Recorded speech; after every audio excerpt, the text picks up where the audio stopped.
सहज योग में सबसे आवश्यक बात यह है कि इसमें अग्रसर होने के लिए, बढ़ने के लिए आपको ध्यान करना पड़ेगा। ध्यान बहुत जरूरी है। आप और चाहे कुछ भी न करें, लेकिन अगर आप ध्यान में स्थित रहें तो सहज योग में प्रगति हो सकती।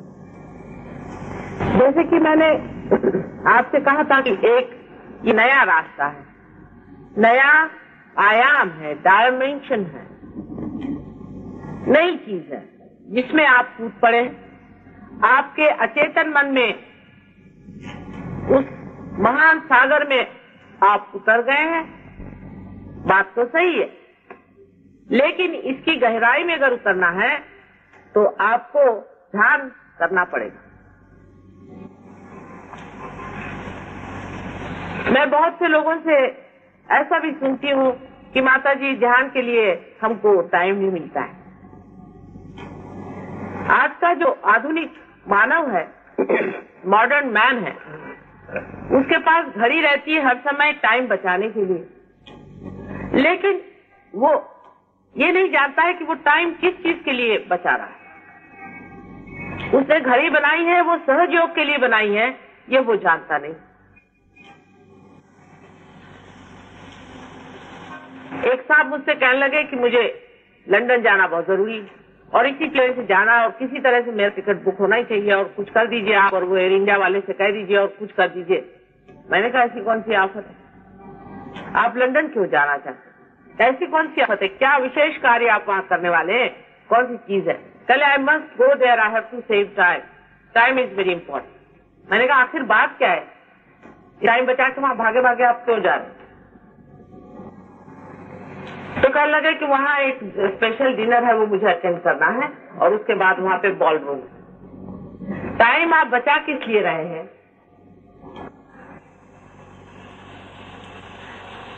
हर समय आप ये सोचिए कि जो हाथ में घड़ी बंधी है ये सहज योग के लिए और ध्यान के लिए और सहज योग के ही कार्य के लिए बंधी हुई है। मैंने उसी लिए बांध ली, नहीं तो मैं कभी भी घड़ी नहीं बांधती।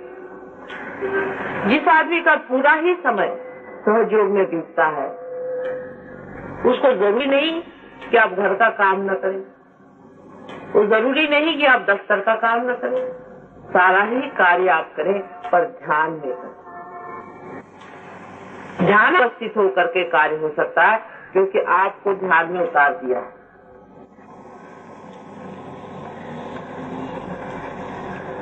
हर एक काम करने वक्त आप निर्विचार हो सकते हैं, और निर्विचार होते ही उस काम की सुंदरता, उसका संपूर्ण ज्ञान और उसका सारा आनंद आपको मिलने लग जाता है। समझने की बात है, ये लोग समझते नहीं, इसलिए ध्यान के लिए अलग से टाइम नहीं मिलता है, आज झगड़ा शुरू हो जाता है।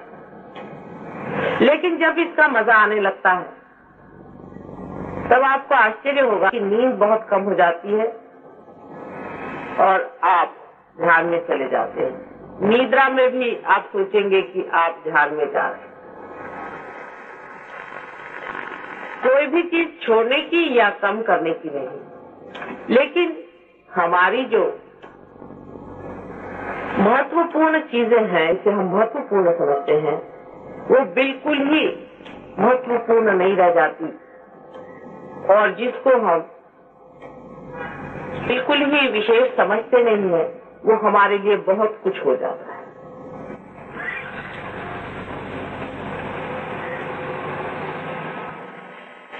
ध्यान करने के लिए एक छोटी सी चीज आपको याद रखनी चाहिए कि जिस चीज पे ध्यान का आलाप छेड़ा जाएगा, जिस वीणा पे ये सुंदर गीत बजने वाला है, वो साफ होनी चाहिए। आप वो वीणा नहीं है, आप वो आलाप भी नहीं है, लेकिन आप उसके सुनने वाले हैं और उसको बजाने वाले। आप उसके मालिक हैं। इसलिए अगर वो वीणा कुछ बेसुरी हो उसके अगर तार रंग खा जाए या उसके कुछ तार टूट जाए तो आपको जरूरी है कि उसे ठीक कर लेना चाहिए। अगर वो ठीक नहीं है तो आपके जीवन में माधुर्य नहीं, आप में वो सुंदरता नहीं आ सकती। आप में एक अजीब तरह का चिड़चिड़ापन, अजीब तरह की रुक्षता, ड्राइनेस और विचलितता दृष्टिगत होगी।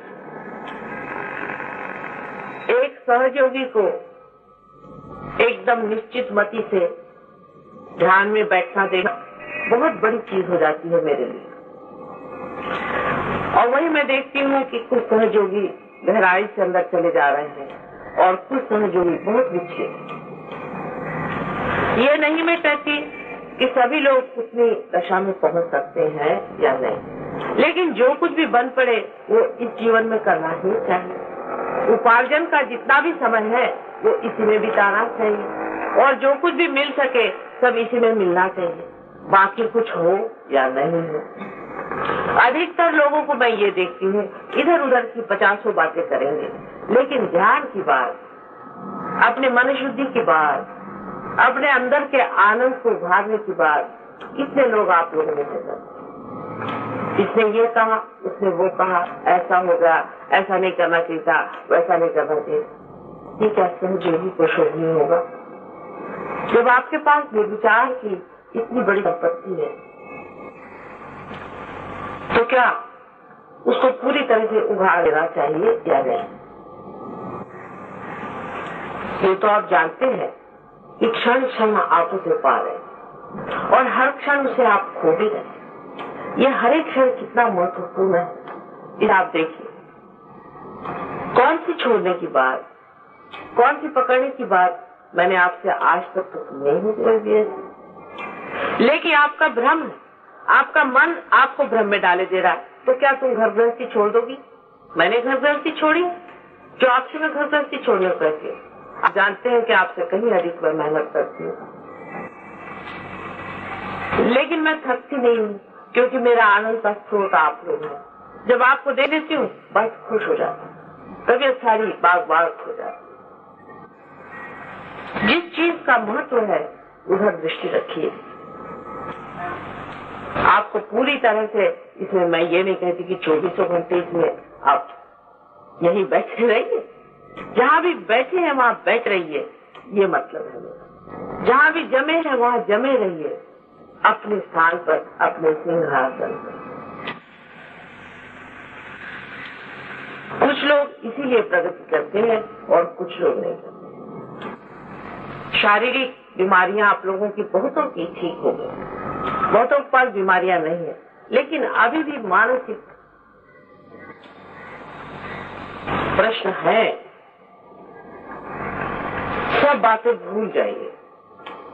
हर इंसान इसका पाने का अधिकारी है। आपका जन्मसिद्ध हक है क्योंकि ये सहज है, आप ही के साथ पैदा हुआ, लेकिन ध्यान करना ही होगा और वो भी समझती है, लेकिन उसको ऑर्गेनाइज करने की आप लोग इतनी चिंता न करें, उसकी व्यवस्था करने की आप इतनी चिंता नहीं करें। वो कार्य हो रहा है, वो हो भी जाएगा। क्या हर्ज है कि 10 आदमी ज्यादा आए चाहे 10 आदमी कम। 1000 बेकार के लोग में से 10 ही कायदे के आदमी हो तो ही सहयोग के लिए विशेष।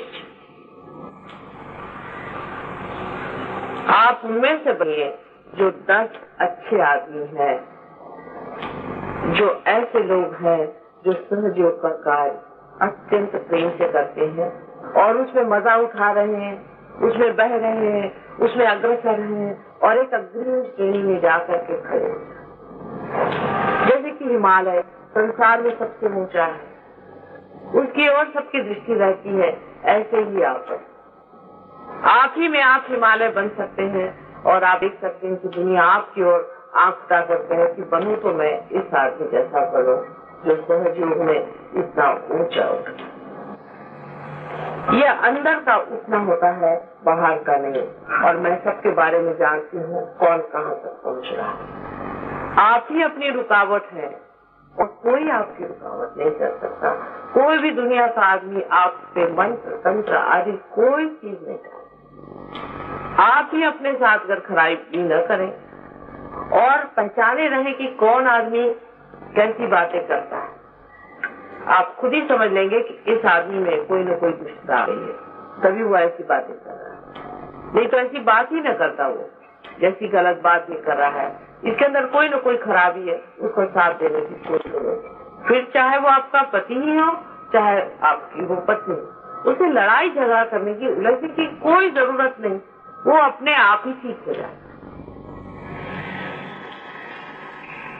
इतना ही नहीं, आप ये भी जानते हैं कि आप में अगर कोई खराबी आ जाए तो आप किस तरह से उसे हाथ चला करके भी ठीक कर सकते हैं, क्योंकि आपके हाथ के अंदर से ही वो चीजें बह रही। असल में आपके उंगलियों में ही ये सब जो भी देवताएं ने बताई हैं ये जागरूक है। पांचों उंगलियों में और इस हथेली में सारी देवताएं यहाँ जागरूक। लेकिन बहुत जरूरी है कि इन जागरूक देवताओं का कहीं भी अपमान नहीं हो। इनको बहुत ही संभाल के और जतन से रखना चाहिए। इनकी पूजा होनी चाहिए। अपने हाथ ऐसे होने चाहिए कि पूजनीय हो। लोग ये सोचे कि ये हाथ है कि गंगा की धारा, गंगा ही की धारा बनी, जिस वजह से गंगा पावन हुई, वही वाइब्रेशन आप अंदर से बने। जिस चैतन्य शक्ति से सारी सृष्टि चल रही है, वही आपके अंदर से बने, आप जानते हैं। फिर जिन हाथों से, जिन पांव से ये चीज बह रही है, उसको अत्यंत पवित्र रखा। मेरा मतलब धोने धवाने से नहीं। इससे जो भी आप काम करें अत्यंत सुंदरता से, सुगमता से और प्रेम से करें। सबसे बड़ी चीज प्रेम। ध्यान में गति करना यही आपका कार्य है और कुछ भी आपका कार्य नहीं है, बाकी सब हो रहा है। और अगर आप में से कोई भी जब ये सोचने लगेगा कि मैं ये कार्य करता हूँ और वो कार्य करता है, तब आप जानते हैं कि मैं अपनी माया छोड़ती हूँ। और बहुतों ने उस पर काफी चोट खाई। तो मैं करूँ, पहले ही मैंने आपसे बता दिया है कि कभी भी नहीं सोचा है कि मैं ये काम करता हूँ या वो काम हो रहा है, जैसे ये जा रहा है और आ रहा है। आप सब तरह से अकर्म में हैं।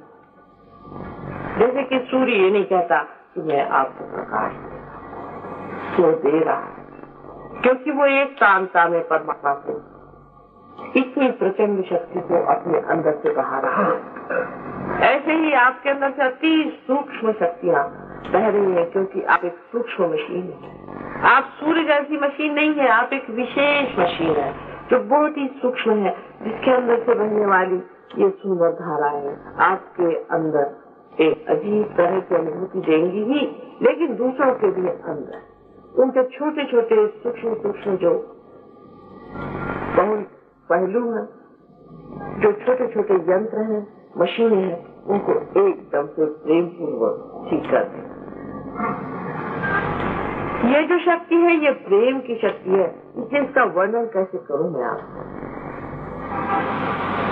इस मशीन को ठीक करना है तो आप किसी भी चीज से रगड़ मगड़ के ठीक कर दें, कोई आप स्क्रू लगा दें का इसमें ठीक हो जाए। लेकिन मनुष्य की मशीन जो है वो प्रेम से ठीक होती को बहुत जख्म पाया है, बहुत जख्म है उस चंद्र में, बड़ा सुखी है मानो। उसके जख्मों को प्रेम के दवा से आपको ठीक करना है, जो आपके अंदर चल रहा है। ये वाइब्रेशन सिर्फ प्रेम है। जिस दिन आपकी प्रेम की धारा टूट जाती है, वाइब्रेशन टूट जाती है। बहुत से लोग मुझसे कहते माता जी हमको बाधा हो गई, हमारे हाथ से वाइब्रेशन बंद हो गए। आपके अंदर से प्रेम की धारा टूट, प्रेम का पल्ला पकड़ा रहे, सिर्फ प्रेम का वाइब्रेशन बहते रहेंगे, क्योंकि यही प्रेम परमात्मा का जो है वो बहे और वही बह रहा है। ये अद्भुत अनुभूति है, इतना अद्भुत समय आया हुआ है। क्या ये सब व्यर्थ हो जाएगा क्योंकि आपने इसमें पूरी लगन से मेरा साथ नहीं दिया?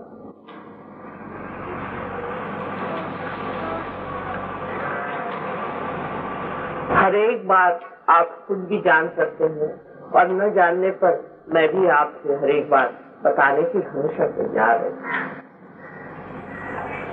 लेकिन थोड़ा सा इसमें एक आपसे सुझाव देने का कि आप इसके अधिकारी तो हैं या नहीं, इसे सोच लीजिए। क्योंकि आप मेरे ध्यान में आते हैं, जैसे मराठी में बहुत से लोग कहते हैं मी मुद्दामून आले,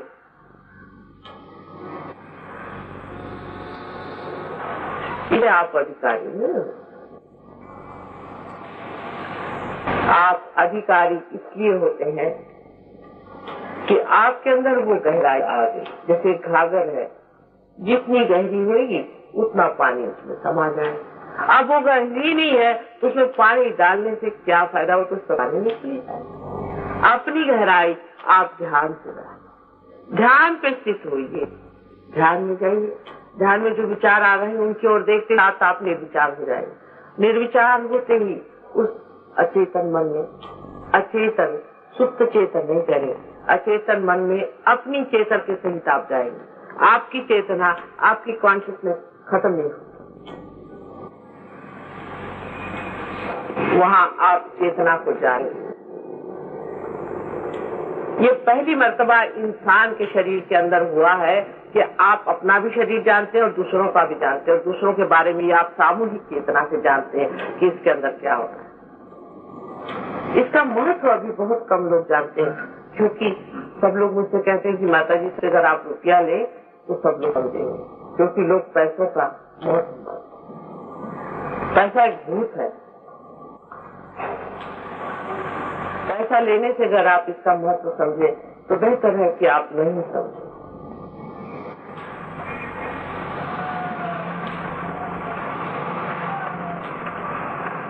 कोई भी पैसा देने से इसका महत्व आप नहीं समझ सकते। अपने को ही पूरी तरह से देना होगा, और वो देने में कितना मिलने वाला है। जो आप 7 गुण खड़े हुए हैं वो तो एकदम साक्षात है।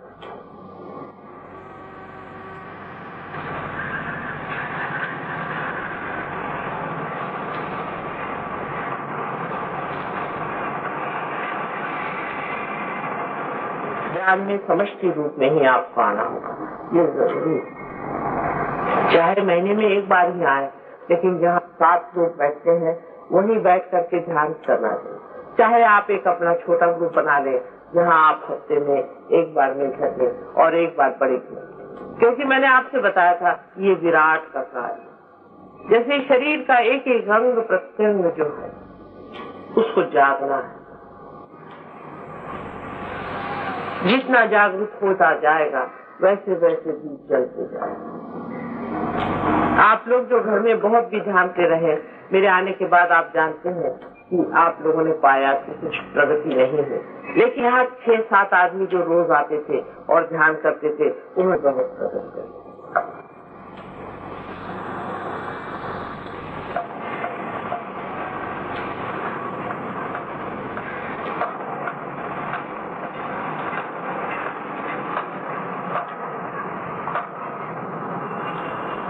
ध्यान में अगर आपकी आंख फड़क रही हो तो समझ लेना चाहिए कि आज्ञा चक्र पे कोई चोट हो रही है। उसे बुरा मानने की कोई बात नहीं है। अपना आज्ञा चक्र अगर खराब है तो उसे ठीक कर लेना चाहिए, क्योंकि आपका आनंद करो। आपका शरीर अगर हिल रहा हो ध्यान में और आप आराम से बैठ नहीं सकते हैं तो समझ लेना चाहिए कि आपको मूलाधार पे चोट हो गई। ये और भी डेंजरस सिचुएशन हो जाता है। मूलाधार पे जब चोट हो जाती उसका भी इलाज करवा लेना चाहिए। वो भी लोग जानते हैं किस तरह से मूलाधार चक्र को ठीक करना। जानने को तो आप लोग मेरे लेक्चर सुन के सब जान लें, लेकिन मैं देखती हूँ कि जो लोग थोड़े ही दिन पहले आए हैं वो आप लोगों से कभी कभी बहुत जोरों में जल्दी आगे बढ़ जाते हैं, क्योंकि ये पढ़ाने लिखाने की बात है। ये आपके हाथ अगर थरथरा रहे हैं, कप कपा रहे हैं, तो भी समझना चाहिए कि कुछ न कुछ आपके अंदर बहुत बड़ी खराबी हो गई। उस पे जूते मारने का इलाज सबसे अच्छा है। कल एक साहब आपने देखा होगा कि वहाँ कहने लगे माता जी मैडम जड़ हो गया, फिर मेरे सामने आके यूं करने लगे। उनसे मैंने पूछा तुम्हारे गुरु कौन है? तो कहने लगे कि भागवत साहब है पूना में। तो मैंने कहा वो क्या करते हैं? कहने उन्होंने एक स्पिरिचुअल वो बनाया हुआ है साई स्पिरिचुअल सेंटर, और वो उन्होंने मुझे दीक्षा दी। मैंने कहा दीक्षा क्या दी? ये हिलने की दीक्षा दी। मैंने 16 साल में बीमारियां उठाई, मेरी नौकरी चली गई, ये हो गया वो। मैंने कहा तुम्हारी अक्ल नहीं आई? पर तुम्हारे गुरु है तो तुमको ऐसा बोला नहीं थी। कितने रुपए दे? अभी तक 5-6 हजार रुपए दे चुका हूँ। मैंने कहा अच्छा 5-6 हजार रुपए से करके सारी बीमारियां तुमने अच्छे से मोल ले ली। फिर उसको भूत को उसके जो भागवत साहब थे उनको जूते मारे, और वही जो दूसरा उनका सेंटर था उसको भी जूते मारे, तब उनका हाथ ठहरा। ये तो आप ही के सामने कल हुआ था, बहुत से लोग वहां। उनसे साफ साफ बात कर लेनी चाहिए कि आपको कोई न कोई गुरु है, आपके अंदर कोई बाधा है, आपके अंदर कोई न कोई फर्क है, उसमें कोई बुरा मानने की बात।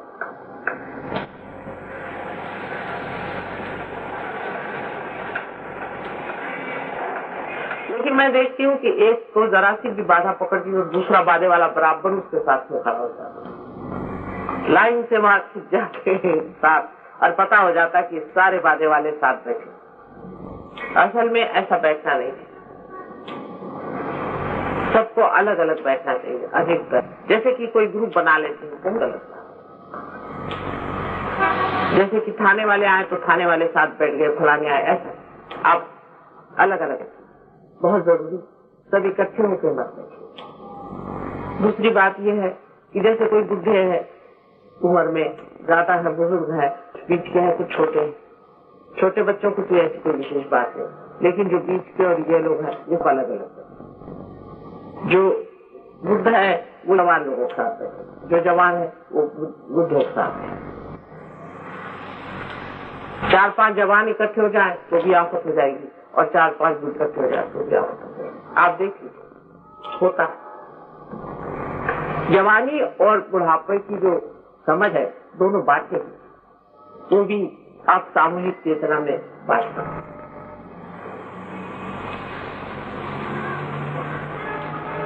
बड़ों को समझदारी चाहिए, विजडम चाहिए, जरूरी है, बहुत वाइज होना चाहिए, बड़प्पन चाहिए, बड़ा दिल चाहिए, और छोटों को ज्यादा चाहिए, बड़ों का मानना चाहिए, और छोटों में एक्टिविटी ज्यादा होनी चाहिए। बड़ों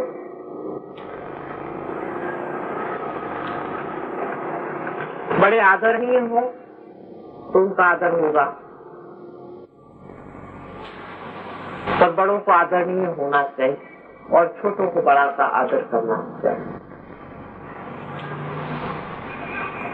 अनादर तो वैसे भी एक सहयोगी का दूसरे सहयोगी बना है, क्योंकि आप लोग सब देवता के। ये सब आप ध्यान में समझ सकते हैं। आपकी बातों से दूसरों के बारे में अंतता से अगर आप सोचें तो आप फौरन समझ लेंगे कि अरे भाई उनका तो ये आज्ञा चक्र पकड़ा है इसीलिए ऐसा होता है, अरे भाई उनका तो हृदय चक्र पकड़ा है इसीलिए ऐसा होता है, इसीलिए पर ठीक से नहीं निकल रहे। आपको बुरा नहीं लगे, दूसरे को भी बुरा नहीं लगे, लेकिन बुरा लगना यही बहुत बड़ी बात है। मेरी भी बात का लोग बुरा मानते हैं तो फिर औरों का क्या? मेरी कोई भी बात का बुरा नहीं मानना चाहिए। मैं आपके बिल्कुल इसके ही लिए सारा काम करती हूँ। क्या आप जानते हैं, कोई भी बात की चर्चा होते वक्त ये देखना चाहिए कि हम सिर्फ यही चर्चा कर रहे हैं ना कि हमारी कुंडलिनी कहाँ है, हम कहाँ जा रहे हैं, कैसे उठ रहे, बाकी सब चर्चाएं व्यर्थ। हम धर्म में कहाँ तक जागरूक हो गए हैं, हम कितना पा रहे हैं, कितना आनंद परमात्मा का लूट रहे हैं, यही अनुभव आपस में बताना है और इसी को आपस में जानना है। और बाकी सब चीजों में मौन ही बेहतर चीज।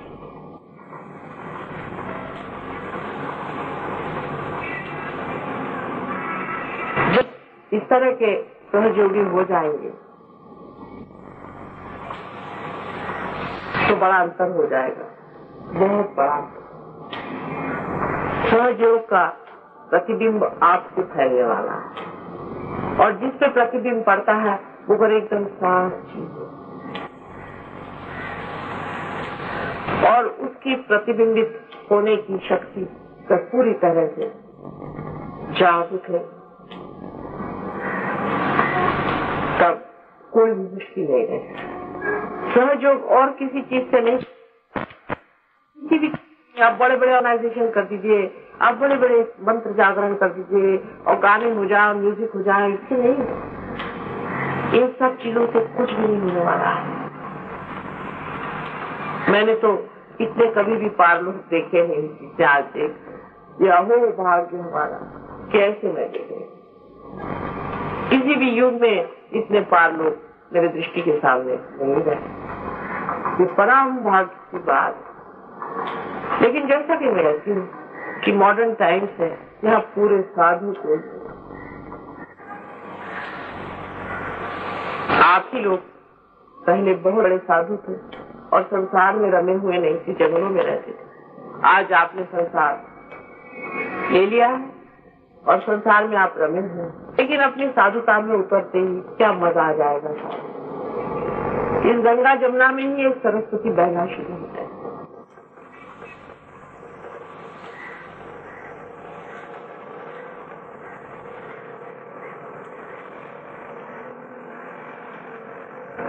कान में जाए वक्त किसी भी तरह की बाहर की आवाज आपको भूल जाए। अगर कान में भी आप उंगली डालें और सहस्त्रार अगर आपका पूरी तरह से खुला हुआ है, इसकी पहचान पूरी तरह से आप आंख को बंद कर ले, आप सुन सकते हैं। इसीलिए जो वो लड़के आए थे जो सुनते नहीं थे, उनको थोड़ा थोड़ा सुनाई देने लगे। अगर आपका सहस्त्रार खुल तो लिम्बिक एरिया में डॉक्टर सब लोग जानते हैं कि वहाँ पे सटल पॉइंट्स होते हैं, सटल सेंटर्स होते हैं। उसको एक्साइट करने से वही काम होता है जो नाक, कान, मुंह और सब अपने शारीरिक जितने भी ऑर्गन्स हैं उससे होता है। उसी संस्कार को हम जरूर कर लेते हैं जो सारे शरीर को यहाँ संभाले हुए है, और आपको सारी जैसे सुगंध है, हर एक चीज, नाक की कोई जरूरत नहीं आप है, फिर आप श्वास भी यहाँ से ले सकते। सारे शरीर के सारा ही शरीर अगर भ्रष्ट हो जाए तो भी आप यहाँ से सब काम कर सकते।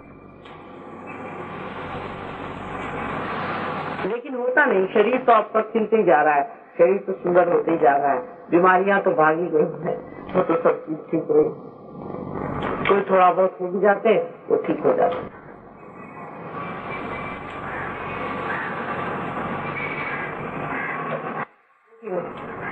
ज्ञान में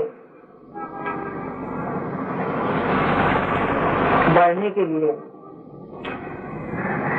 एक गुण बहुत जरूरी है, बहुत ही जरूरी है। उसको कहते हैं इनोसेंस, भुलापन, साधु। एक छोटे बच्चे का इनोसेंस है। इसीलिए आपने देखा है कि छोटे बच्चे फट से पार जाते, चालाक लोग, कनिंग लोग, अपने को जो बहुत होशियार समझते हैं, तो उसको परमात्मा कहता अच्छा तो अपनी होशियारी दिखा दे, वो नहीं पाते। पूर्णतया इनोसेंट होना कोशिश करेंगे। किसी को दुख देना भी, किसी को तकलीफ देना भी इनोसेंस के विरोध। मरीज खोपड़ियों के ऊपर बैठ करके क्या हम इनोसेंट हो सकते? किसी के हृदय में चोट लगे वो आदमी इनोसेंट नहीं। इनोसेंस का मतलब ये होता है कि फूल के जैसी खिली हुई चीज जो सिर्फ दुनिया को सुगंध दे, किसी को भी तकलीफ या दुख देना नहीं चाहिए। हाँ, कभी कभी लोग उनकी मूर्खता की वजह से किसी चीज को दुख मान लेते हैं, वो ठीक है, लेकिन अपनी तरफ से आप निश्चिंत होकर कभी भी किसी को दुख या तकलीफ।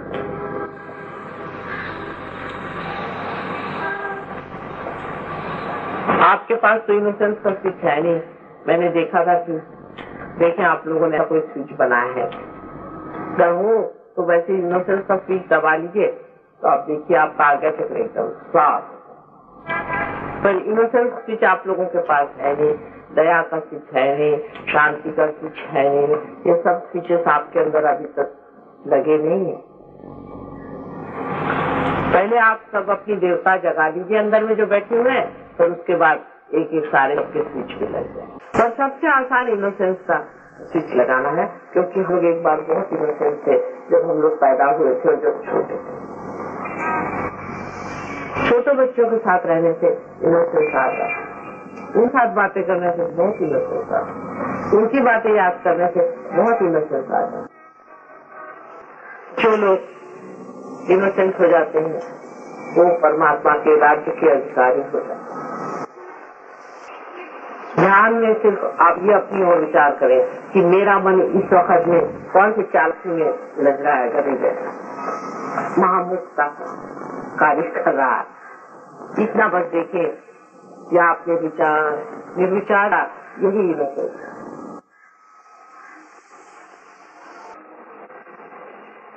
आप लोग अब जब ध्यान में जाएंगे बहुत देर तक ध्यान नहीं करेंगे हम लोग, लेकिन ध्यान में जाते वक्त आप सिर्फ ये देखें कि आपका कौन सा चक्र पकड़ रहा है, क्योंकि आप लोग जो पार हो चुके हैं आपको सबको अच्छे से मालूम। उंगलियों पे आपको जान पड़ेगा कौन सी उंगली थोड़ी सी जल रही है। जो भी आपकी उंगली जल रही है उस पे आप बंधन डाल लें तो छूट जाए। अगर आपकी उंगलियां ज्यादा ही जल रही है तो आप झटक लीजिए, वो छूट जाए। आप जानते हैं बंधन डाल, लेकिन निर्विचारिता के ओर रहे और चित्त जो है संस्कार की ओर रहे। और जो लोग आज नए आए हैं उनको भी देखना होगा कि वो पार हुए हैं या नहीं, तो उनको क्या खराबी है, उनको क्या तकलीफ है, वो निकाल दें। वो सारी तकलीफ जो है बाह्य, और हाथ को यूं यूं यूं यूं करके भी आप अपने बंधन डाल सकते हैं। इस तरह से दबा लेने से you can just press it like that, और you can press it like that, और you can throw it away. ये भी एक बड़ा भारी समर्पण है, जहाँ शक्ति दोनों तरफ से आती है, left and right side sympathetic nervous system का जहाँ एक्सप्रेशन है इस साथ, और इसके बीच में ही सुषुम्ना नाड़ी है। ऐसे करते ही अंदर सुषुम्ना नाड़ी चलना शुरू है, लेकिन ये जागरूक होना चाहिए। अगर ये जागरूक नहीं है इसका मतलब सुषुम्ना चल नहीं है। और जागरूक का मतलब ये है कि आपके अंदर सारी उंगलियों में से धीरे धीरे ठंडी ठंडी ऐसी हवा है। अगर आपके अंदर ऐसी ठंडी ठंडी हवा आ रही है पूरी तरह से, और आपके विचार इस तरह ध्यान में है, तो आप बढ़ रहे हैं आगे, आप चले जा रहे हैं। जैसे कि आप एरोप्लेन में बैठते हैं, आपको पता नहीं आप कहाँ जा रहे हैं, लेकिन आप कहीं पहुंच रहे हैं।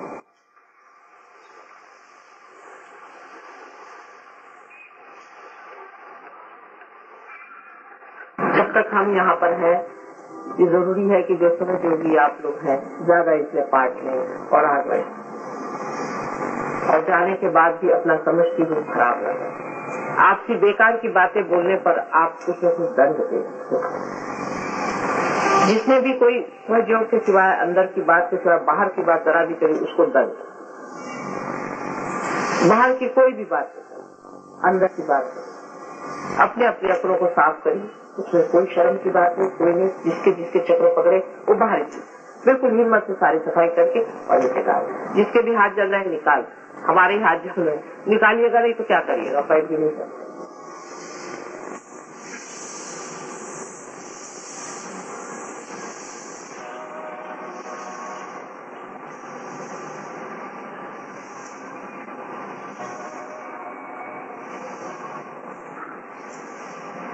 और भी तरीके आप जानते हैं बहुत सारे ध्यान में अपने को सफाई करने के। इसमें कोई बुराई की बात नहीं है। पर मैं किसी से कह दूं कि आप पानी में पैर डाल के बैठिए और इस तरह से निकालिए, इसमें कौन सी बुराई की बात है? इसमें क्या बुरा मानने का? कितना पागलपन है। किस बात पे लोग बुरा मान जाते हैं? वो सोचते माता जी ने क्या कर दिया। आप कोई बड़े भाई सेठ हैं, मैंने बड़े बड़े सेठ के काम करते हैं, आपको पता नहीं। जैसे मैंने कबीरदास जी के लिए कहा कि दास कबीर जतन से, कबीरदास जी भी अपने लिए कहते हैं कि मैंने जतन छोड़ी भाई, जो कि इतने महापुरुष थे। फिर आपको इतना बुरा मानने कौन सी बात बताते सकते? जरा सा किसी का एक मटका ले क्या बुरा मानते, फिर इतना बड़ा बड़ा मटका ले आते। बेकार की बातें, मूर्खों जैसी अपनी जो कल्पनाएं हैं अपने बारे में, उसको क्या बच खाना, बचपना नहीं, चाइल्ड लाइक होना चाहिए, चाइल्डिश नहीं।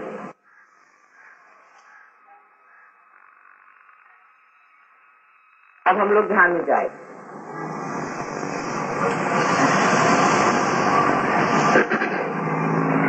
सब लोग इस तरह से बैठे, मैंने जैसे कहा है, पहले अपने को प्रेम से भर लो। आप जानते हैं मैं आपकी माँ, पूर्णतः आप इसे जाने कि मैं आपकी माँ हूँ। और माँ होना मतलब होता है कि संपूर्ण सिक्योरिटी है, संरक्षण है, कोई भी चीज गड़बड़ सड़बड़ नहीं होने वाली। आप मेरी ओर हाथ करो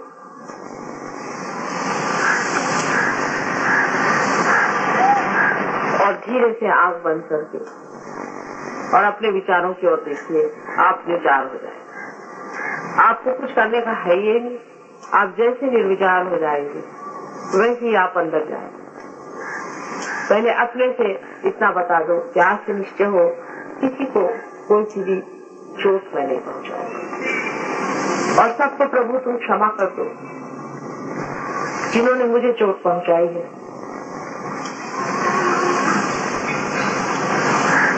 और मुझे भी क्षमा करो क्योंकि मैंने जिंदगी में बहुत लोगों पर चोट की। आप जो भी कहेंगे वही परमात्मा आपके साथ करेगा। आप उससे कहेंगे कि प्रभु मुझे शांति दो, तो तुम्हें शांति दो। लेकिन आप मांगते नहीं शांति, संतोष दो, वो तुम्हें संतोष दो, तो वो मानते नहीं। मेरे अंदर सुंदर चरित्र दो, तो वो चरित्र देगा। अब प्रार्थना का अर्थ है क्योंकि आपका कनेक्शन हो गया है परमात्मा।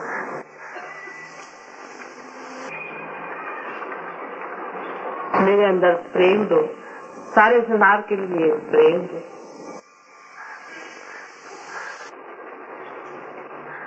मुझे माधुर्य दो, मिठास दो। जो भी उससे मांगोगे वो तुम्हें देगा।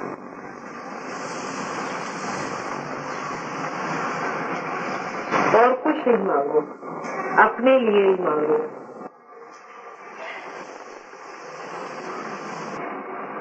मुझे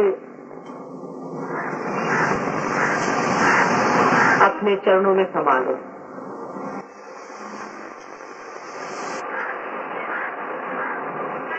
मेरी भूल को अपने सागर में समा लो। जो भी कुछ मेरे अंदर अशुद्ध है उसे निकाल दो।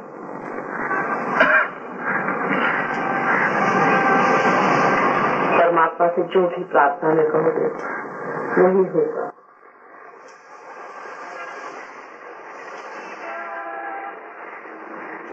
मुझे विशाल करो,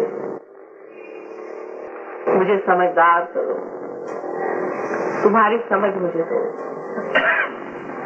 तुम्हारा ज्ञान मुझे बताओ।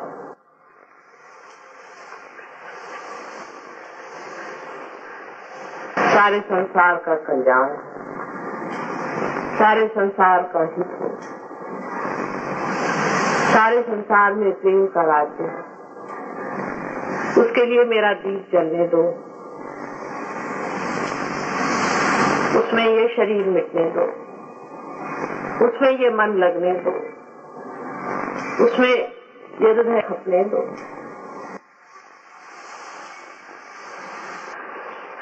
सुंदर से सुंदर बातें सोच करके उस परमात्मा से मांगो। जो कुछ भी सुंदर है वही मांगो तो मिलेगा।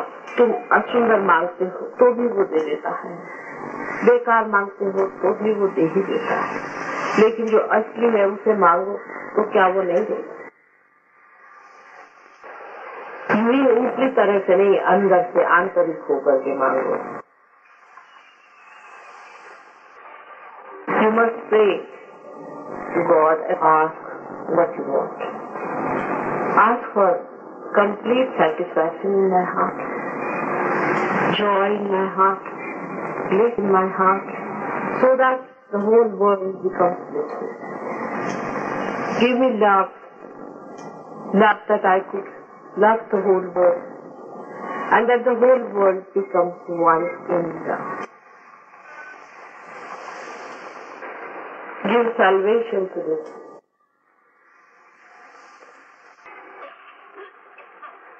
Humanity, which is suffering. Take me to your feet. Cleanse me with thy love. Now see if there is God or not. You can see within yourself. He hears you.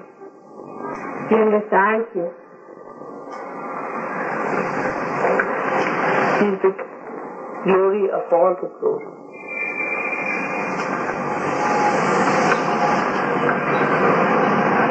He loves you. He protects you. He guides you. He created you to reveal His love. But accept it. Anytime any thought is coming, you pray, and you will be moving in the way of that ocean, which is unconscious mind. It starts with thoughtless awareness. If you cannot become thoughtless, you pray to it.